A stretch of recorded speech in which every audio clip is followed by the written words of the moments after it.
तो अगर हम वैसे तो लोग कहते हैं कि 12,000 का कलेक्शन था पर डे का, लेकिन अगर हम आपके ही आंकड़े पर चलें 5,000 का कलेक्शन पर डे, तो 5,000 में से 4,000 मतलब 80% के ऑलमोस्ट आसपास या हाँ 4,000 के करीब इनको डिपॉजिट करना पड़ता था। 1,000 करोड़, 1,000 जी करोड़ पर डे। आप समझ जी रहे हैं, 1,000 करोड़ पर डे अपने जी ऑपरेशन के लिए रख सकते थे। जी साहब। एक मिनट आशुतोष जी, जरा उनसे पूछिए कि जो जी ब्याज उन्होंने बताया 3%, वो प्रति माह था 3%? नहीं सर, ईयरली ईयरली। ईयरली। तो तब तो कोई जमा नहीं करेगा, नहीं क्योंकि करेगा साहब। 3% ईयरली तो बहुत ही कम हुआ। उससे तो ज्यादा फिक्स डिपॉजिट में मिला करता था। नहीं साहब ये नहीं, डेली डेली अरे डेली का था, डेली का था।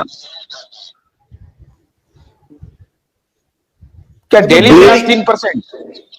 डेली नहीं था वो, नहीं वो सही कह रहे थे, लेकिन जो डिपॉजिटर थे वो डेली जमा करते थे पैसा, ये 10 रुपए, 20 रुपए, 30 रुपए, लेकिन जो ब्याज होता था वो 3.5 सही कह रहे हैं वो। हाँ 3.5 सही कह रहे हैं, 3-3.5% का अप्रोक्सीमेट था, सही कह रहे हैं। कंपनी का एक्सपेंस ज्यादा होता था। मैं डेफिनेशन बता दूं, 1 मिनट मैं डेफिनेशन बता दूं। मेरा प्रश्न शायद आप नहीं समझे। मैं ये पूछना चाहता हूं कि सालियाना ब्याज कितना था? मतलब मैंने आज 100 रुपए जमा किए तो एक साल के स्कीम बाद टू मुझे स्कीम कितना डिपेंड मिलेगा? करता है सर।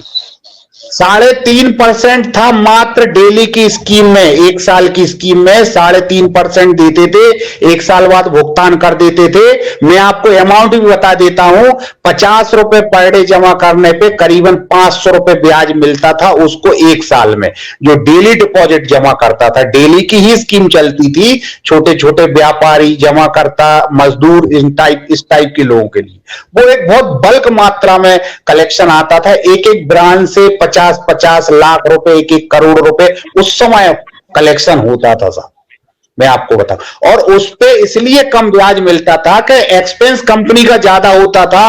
स्टाफ है, कंप्यूटर है, कागज, स्टेशनरी है, तो उस पे सारे खर्चे काट के कंपनी 3.5% देती थी और कार्यकर्ता को 2% कलेक्शन चार्ज देती थी कलेक्शन करने पे। ये उसका फंड और बहुत अच्छा मतलब तरीका सलीका था। उस पे ज्यादा कंपनी को ज्यादा पैसा देना भी नहीं पड़ता था और कंपनी का आधार भी वही था। कंपनी ने जो विस्तार किया है, छोटे छोटे लोगों में, गरीब लोगों में अपनी पेड़ बनाई है, उनने कभी 25,000, 50,000, 1 लाख रुपए की रकम नहीं देखी थी। तो एजेंट के थ्रू इन्होंने द्वार द्वार सेवा पहुंचाई है और लोगों को धन बचत करने की एक प्रेरणा लोगों के अंदर जगता है। इसमें कोई दो राय नहीं है। फाइनेंशियल तक सहारा इंडिया का काम बहुत अच्छा चला, लेकिन जब गवर्नमेंट बॉडी ने, रेगुलेटेड बॉडी ने पाया कि ये वहां भी कुछ गड़बड़ कर रहे हैं, तो इन्होंने उस लाइसेंस को निरस्त करने के लिए जो है सुप्रीम कोर्ट में कि साहब हम इनका लाइसेंस निरस्त करेंगे, ये हमारे मापदंडों पे खरे नहीं उतर रहे। नहीं, इसमें दो बातें हैं नायक साहब, इसमें दो बातें हैं मार्केट में। मैंने आज इसीलिए इस डिबेट को रखा है क्योंकि ये अब थोड़ा और विस्तार से इस पूरे प्रकरण को समझा जाए। जितना हम इसके अंदर जा रहे हैं, रोज नई नई जानकारी मिल रही है और जानकारी ये सब मिल रही है कि साहब ये जो कलेक्शन हो रहा था, ये क्या नाम है कर्नल साहब एंड ध्रुव साहब, ये पर डे का जो कलेक्शन हो रहा था ना, ये कॉरपोरेट वर्ल्ड के आंखों में चुभने लगा था। असली कहानी बताता हूं, ये चुभने लगा था। जब ये चुभने लगा तो उस वक्त की जो सरकार थी उनको ये लगने लगा कि अरे ये क्या चल रहा है भाई।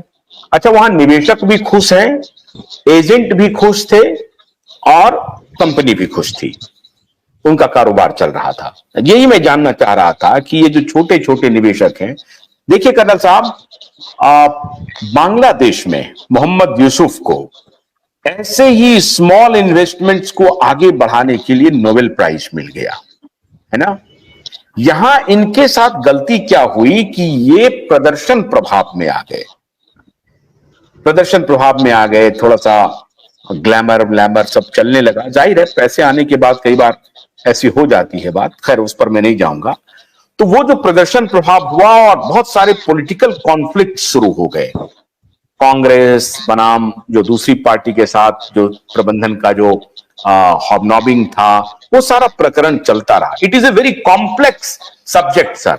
कर्नल साहब, सहारा का विषय बहुत स्ट्रेट नहीं है कि निवेशक ने पैसा दिया और कंपनी लेके भाग गई, जैसे दूसरी कंपनियां हैं, पर्ल्स ग्रुप है या कुछ और ग्रुप है, ऐसा नहीं है।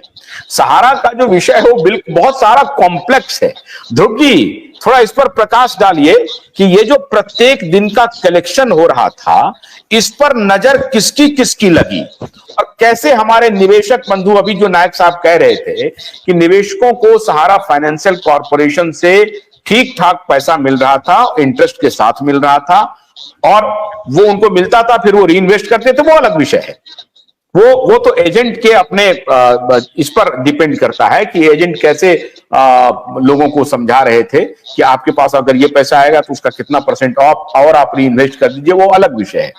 तो आशुतोष जी, मैं आपको बता दूं, सहारा इंडिया फाइनेंशियल में कोई रीइन्वेस्टमेंट नहीं होता था। डेली की स्कीम रहती थी।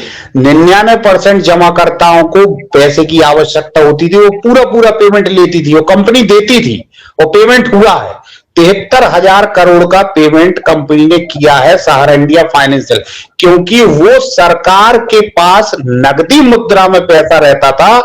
पेमेंट के लिए कंपनी पैसा निकालती थी और सरकार की जो रेगुलेटर बॉडी है वो पैसा देती थी और भुगतान होता था। कोई भी प्रकार की प्रॉब्लम जब अच्छा, एक मिनट, मैं यही जानना चाह रहा हूं, जब सहारा इंडिया पैसा लेती थी, पैसा देती थी, चाहे सरकार के ही पास जमा हो, तो उसके बाद भी सहारा को क्यों कहा कि हम लाइसेंस रद्द कर देंगे? क्यों कहा? ये कभी पता करने की कोशिश की? जी, मैं आपको बता रहा हूं। देखिए क्या होता है, जब ऑडिट होती है, जब सीए ऑडिट करते हैं रिजर्व बैंक के या रेगुलेटर बॉडी के, उनको जो भी प्रॉब्लम आती है, चाहे केवाईसी को लेके हो, चाहे आपके रिकॉर्ड को लेके हो, तो वो कई बार आपको इंटीमेशन करेंगे। लेकिन आप जब सुधार नहीं करेंगे, आप बार बार उसकी पुनरावृत्ति करेंगे, तो रेगुलेटर बॉडियों को मजबूरन आके आपके लिए ये कहना पड़ेगा कि हम आपका लाइसेंस अब आगे रिन्यू नहीं कर सकते। मैं आपको बताऊं, इसमें कंपनी का बहुत बड़ा फॉल्ट रहा है कि कंपनी ने रेगुलेटर बॉडियों के नियमों का उल्लंघन किया है आज तक। आशुतोष जी, ये बात आपको भी मानना पड़ेगी, और ये बात पूरे जो यहां पे बैठे उनको देखिए। आपको बताएं, और भी संस्थाएं काम कर रही हैं, बड़ी बड़ी श्रीराम ग्रुप फाइनेंस कंपनी काम कर रही, इतनी बड़ी बड़ी कंपनियां, उनके साथ आखिर ये प्रॉब्लम, प्रश्न ये, उनके साथ ये प्रॉब्लम क्यों नहीं होती? सहारा के साथ आखिर प्रॉब्लम क्यों होती है? सहारा ने बात हुई है, अभी तो देखिए शारदा के साथ हुई, मार्गदर्शी के साथ हुई, पर्ल्स के साथ हुई, अभी तो बहुत सारे के साथ हुई है। अभी तो 30,000 रजिस्टर्ड फाइनेंशियल ऑर्गेनाइजेशन है नॉन बैंकिंग, और उतने ही अनरजिस्टर्ड है। कितनी कंपनियां हैं आप कल्पना नहीं कर सकते हैं।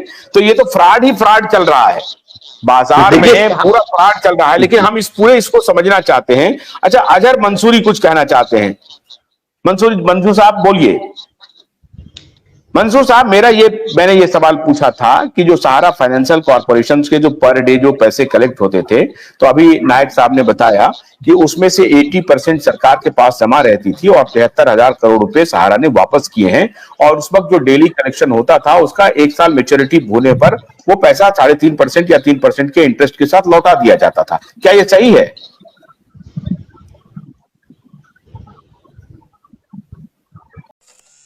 गन्ने की कड़ी बुनियाद, जिसे मराठी में खुड़किया और कुछ उत्तर भारत के क्षेत्रों में खुटकी भी कहा जाता है, उसे केवल भोलानाथ का 2-in-1 बैटरी ऑपरेटेड हार्वेस्टर कम ब्रश कटर आसानी से और बिना रुकावट के काट सकता है।